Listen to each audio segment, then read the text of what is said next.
Nous sommes de retour sur Direct Investisseur. Dans quelques instants, nous allons retrouver donc Stéphane Soluteuil avec qui on va parler des indices européens notamment le CAC. On l'avait ce matin à 9 heures sur Direct Marché. Il nous disait que on pouvait, si on atteignait les 4640, eh bien on pouvait passer à l'achat.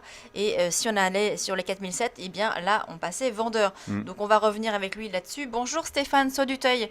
Donc vous êtes responsable des sites Technibourse et Robo. On va parler avec vous donc du CAC 40. Ce matin, vous nous donniez vos objectifs. Là, finalement, elle n'a pas tellement bougé depuis ce matin 9 heures concrètement. Donc, rappelez-nous, pour ceux qui n'étaient pas là, votre stratégie sur le CAC 40. Bonjour à toutes et à tous. Oui, je pensais en fait qu'on évoluerait peut-être au sens large aujourd'hui entre 4240-50 et 4270, 4300, pardon, excusez-moi. Excusez-moi, pardon. Sur le CAC 40, entre 4640, Oui. pardon, et 4700 points. Voilà. J'étais sur le Nasdaq, c'est assez actif sur le Nasdaq actuellement. Donc, une fourchette probablement d'évolution un petit peu plus large peut-être que ces derniers jours, mais un sentiment peut-être à la consolidation parce qu'on a quand même, on est monté vraiment en ligne ultra droite déjà depuis une bonne dizaine de jours. 4700 points est un niveau de résistance historiquement relativement important, donc il est normal que l'on cale un petit peu en dessous de ce niveau.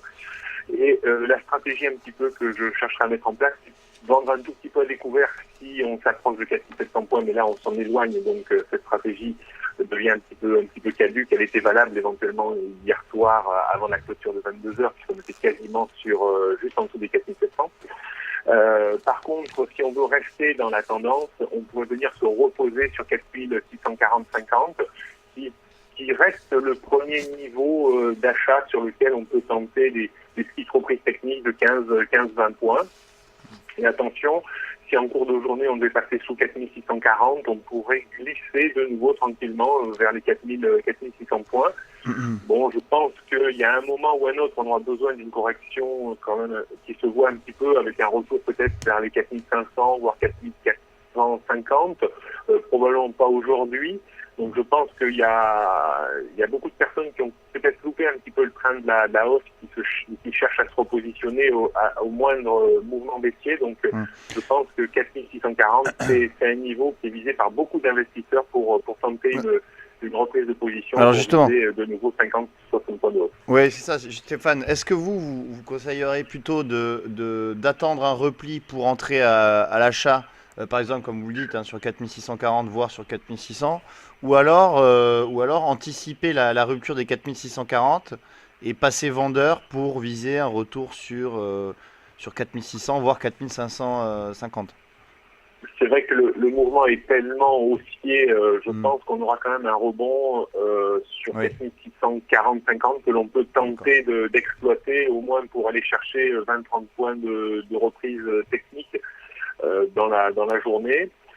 Par contre, moi je serais tenté également de travailler la rupture en clôture 5 minutes, voire 15 minutes de 4640 points pour viser effectivement une augmentation de la dégradation vers les 4600 points, mais peut-être que ça ne se fera qu'avec les statistiques américaines publiées à 14h30 et à 16h, que je reste persuadé que le marché américain reste quand même en équilibre un petit peu instable sur des niveaux assez élevés, suite à bien sûr au quantitative easing européen qui a contaminé positivement un petit peu peut-être les États-Unis.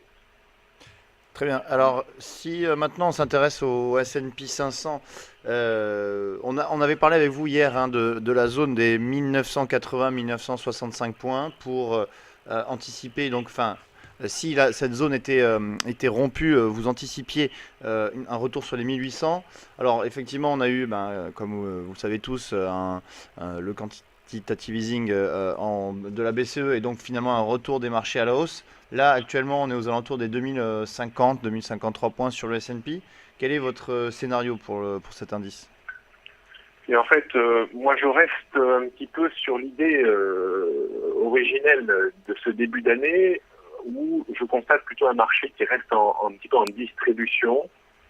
Alors, c'est vrai que les phases de distribution après des hausses très longues sont souvent compliquées. Les phases de baisse sont compliquées également à se mettre en place.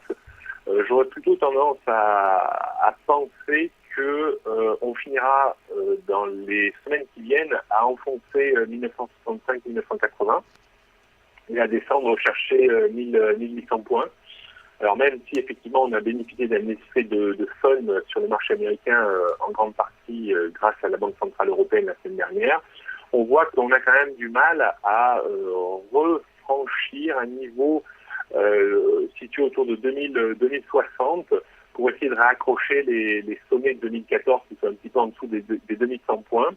Donc là, au sens strict, on voit le SP500 se latéraliser un petit peu, mais je reste toujours avec un sentiment un peu plus négatif que positif sur cet indice. Donc les bornes vraiment clairement à surveiller, c'est 2060 et 1965-1980. Je serais assez surpris de passer 2060 points, mais si tel était le cas, effectivement, on aurait une volonté de revenir chercher les sommets annuels, d'être en forme de double sommet. Il faudrait voir dans quelles conditions on monte. Mais bon, je pense que c'est l'épée vraiment de Damoclès au-dessus des marchés européens qui pourrait enrayer peut-être un petit peu la progression forte que l'on escompte encore sur le CAC 40. Parce que c'est vrai que quand on regarde un graphique sur le CAC 40 à moyen long terme, rien n'est exclu maintenant de poursuivre cette hausse sur des niveaux un peu supérieurs à moyen terme vers les 5000, 5002. Mais le poil à gratter du CAC 40 pourrait vraiment être les marchés américains dans les prochaines semaines. Ouais. On va passer maintenant à l'euro-dollar. L'euro-dollar, on en parlait également avec vous la semaine dernière. Vous nous disiez qu'on pouvait tabler sur une parité totale, 1 euro pour 1 dollar. Si le QE était plutôt positif, donc c'est ce qui s'est passé finalement. Le quantitative easing de la BCE a été une surprise pour les marchés. On a vu notamment les marchés rebondir. Sur l'euro-dollar, eh bien, on a eu une forte baisse de l'euro qui est allée jusqu'à 1,12. Là, on remonte un petit peu aujourd'hui, on est à 1,13. Alors, vous nous aviez parlé donc de ce premier objectif à 1,13 et vous tabliez après sur un rebond de l'euro-dollar. Vous alliez sur les 1,1640. Est-ce que vous maintenez ce scénario ? C'est vrai qu'on a eu des événements très importants ces derniers temps. La rupture d'une zone très importante historiquement, 1,1640, 1,20, n'est pas de très bon augure à moyen long terme parce qu'on valide quand même quelque chose de plutôt très négatif. Et on pourrait tout à fait revenir à moyen terme, c'est-à-dire peut-être dans les 6 mois, voire peut-être à début long terme dans l'année qui vient, vers la parité totale, pour une simple et bonne raison. Quand on regarde historiquement l'euro-dollar, on voit qu'on a eu des quadruples sommets, en fait, 4 sommets consécutifs, et la rupture, ces 4 sommets reposaient sur 1,20, et le dernier sommet, en fait, est monté à 1,40, et la rupture de 1,20, historiquement, donne un objectif à 1. 1,40 moins 1,20, ça fait 0,20. 1,20 moins 0,20, ça fait 1. Donc on pourrait tout à fait envisager la parité à moyen début long terme. Mais au préalable, je pense qu'on reviendra tester certainement au sens large la zone 1,1640, 1,20. Alors peut-être pas immédiatement parce qu'on reste quand même sous dominante baissière et puis un peu choqué par le quantitative easing. Mais si on arrive déjà, le fait de déborder 1,13 est un premier pas vers une tentative de correction technique qui pourrait nous amener vers 1,14, 1,15. Mais je pense que toute reprise haussière à proximité de 1,1640, voire 1,20, mais j'y crois pas trop, pour être mis à profit pour vendre de l'euro, parce que je pense qu'à terme, on cassera les plus bas qui ont été faits et on ira chercher 1,07 et peut-être la parité parfaite, mais dans un espace plus grand. Oui, mais donc à court terme, là, quel est votre terme, je pense qu'on peut continuer à monter et 1,14 me semble être la cible immédiate, tout à fait possible. Ah oui, actuellement on est à 1,1312. Effectivement, on a repris 300 pips sur les plus bas qui étaient à 1,10. Donc on voit qu'il y a tout de même un rebond qui se matérialise sur l'euro-dollar. Merci. Oui, pardon.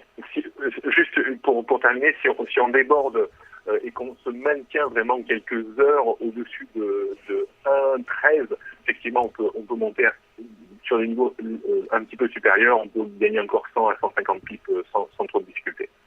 Merci beaucoup Stéphane Soluteil, donc responsable des sites Technibourse et Robo. Merci beaucoup. On va marquer une pause et on se retrouve dans quelques instants pour la suite de Direct Investisseur.